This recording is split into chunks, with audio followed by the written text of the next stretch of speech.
संकल्प जाहीर होणार आहे आणि लोकसभा निवडणुकीच्या पार्श्वभूमीवर यंदा अर्थसंकल्पाचा करमान हे साधारणतः 55,000 कोटींपर्यंत जाण्याची शक्यता आहे। तर 2021 मध्ये महापालिकेची आणि नगरसेवकांची मुदत संपलेली असून अद्याप निवडणूक झालेली नाहीये, त्यामुळे यंदा दुसऱ्यांदा प्रशासकांमार्फत हे बजेट सादर होणार आहे। आताची ही महत्त्वाची अपडेट आपण पाहतोय। काल देशाचा अर्थसंकल्प अंतरिम अर्थसंकल्प काल मोदी सरकारचा जाहीर झाला आणि आज मुंबई महापालिकेचा अर्थसंकल्प सादर होणार आहे। प्रशासकांमार्फतच हा अर्थसंकल्प सादर होईल। दरम्यान यामध्ये काय काय शक्यता वर्तवण्यात आलेल्या आहे, कसा हा अर्थसंकल्प असेल आपण पाहूयात ग्राफिक्सच्या माध्यमातून। तर मुंबईकरांना यामधून दिलासा मिळणार का असा सवाल मुख्यतः उपस्थित केला जातोय। निवडणुकांच्या पार्श्वभूमीवर यामध्ये करवाढ टळण्याची सुद्धा शक्यता आहे।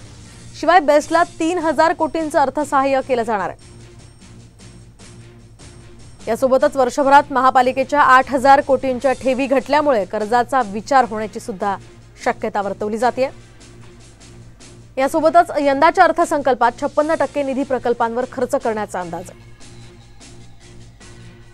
पाण्यावर उपाय करणं तसंच स्वच्छता आरोग्य या सुविधांवर भर देण्याचा महापालिकेचा यंदा मानस असेल। शिवाय मुंबईला खड्डेमुक्त करण्यावर सुद्धा महापालिकेचं विशेष लक्ष असेल।